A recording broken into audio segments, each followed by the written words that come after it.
এই মাহে রমজানে আল্লাহ পাক সোয়াবের ভান্ডার, নেকের ভান্ডার আমাদের জন্য খুলে দিয়েছে।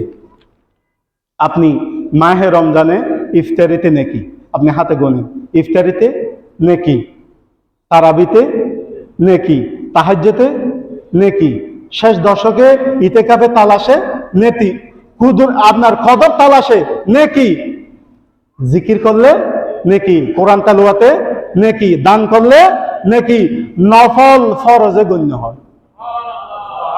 একটি ফরজ 70টি ফরজের সমতুল্য হয়। মাহে রমজানের প্রথম 10 দিন রহমত, মাঝখানের 10 দিন মাগফিরাত, শেষ 10 দিন নাজাত। এই নিয়ামত দেওয়ার পরও যে বান্দা আল্লাহ রাব্বুল আলামিনের পক্ষ থেকে নিজেকে ক্ষমা করাইয়ে নিতে পারলো না, আল্লাহ পাক বলতেছে ওই বান্দার উপর আমি আল্লাহর লানত। জিব্রাইল বলতেছে আমি জিব্রাইলেরও লানত। আমার নবী বলেন আমিন। আমার নবী কি বলেছেন? গত জুমায় বর্ণনা করেছি, আমার নবী কি বলেছে? হাই হাই হাই রে মুসলমান, আফসোস কোথায় দৌড়তেছি আমরা আজকে এই মাহে রমজানে।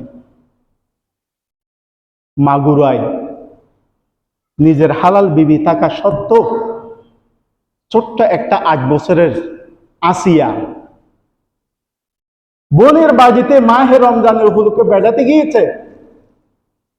ওই মেয়ে, ওই কচি মাসুম বাচ্চা 8 বছরের আসিয়া দর্শিত হয়েছে কি হয় নাই?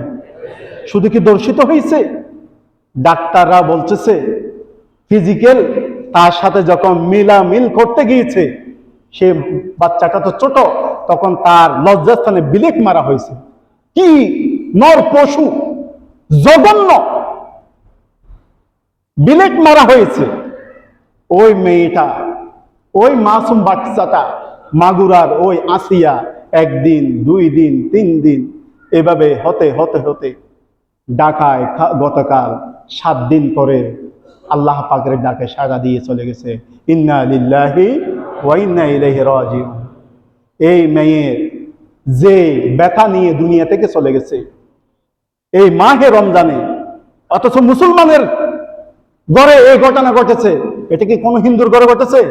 বৌদ্ধর ঘরে ঘটেছে? আই হায় রে মুসলমান। মাসুম বাচ্চা আসিয়া 8 বছরের মেয়ে এই মাহে রমজানে দূষিত হয়েছে। আল্লাহ পাক বলছে তার উপরে লানত। কার উপরে? যে ক্ষমা ঘোষণা করাই নিতে পারলো না তার উপরে আল্লাহর লানত, জিব্রাইলের লানত। আমার নবী বলেছে কি? আর আমার নবী যেখানে আমিন বলেছে সেটা কবুল। এই সমস্ত ধ্বংস হোক তাদের জন্য। আজকের এই জুমার আলোচনা থেকে সমস্ত ঢাকাবাসী, আশুলিয়াবাসীদেরকে নিয়ে আমরা প্রশাসনের কাছে জোর দাবি জানাচ্ছি, আসিয়াকে, এই মাসুম বাচ্চাটাকে যে নির্মমভাবে এরকম দর্শন করে দুনিয়া থেকে বিদায় করে দিয়েছে, তাদেরকে ঢাকা বাইতুল মোকাররমে জেনা করলে যে শাস্তি হয়, দর্শন করলে কোরআনে যে শাসন হয়, কোরআনই আইনে তাকে 100টা পাথর মেরে তাকে মৃত্যুদণ্ড দেওয়া হোক। যদি কোরআনই আইনে বিচার করা না হয়, দেশের প্রচলিত আইনে হলো সারা দেশের মানুষ যেন দেখে, সারা বিশ্বের মানুষ যেন দেখে, কোন গোপন কক্ষে নয়, ওপেন প্লেসের মধ্যে ওই আসিয়ার দর্শনকারীকে ফাঁসিতে দণ্ড দিয়ে দণ্ডিত করা হোক। কেন? এরকম যদি ওপেন প্লেসের মধ্যে দর্শনকারীর বিচার এই বাংলার জমিনে হয়, কোন নর পশু এরকম মাসুম বাচ্চার দিকে চোখ তাকিয়ে থাকবে না। চোখ তাকালেই আঙ্গুল দিয়ে চোখ দিয়ে ফেলতে হবে। মানুষের বিবেক কোথায়? মাহে রমজান।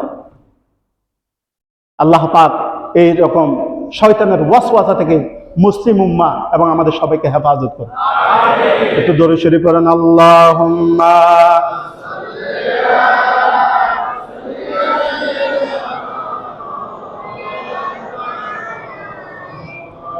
ওয়া আলা আলিহি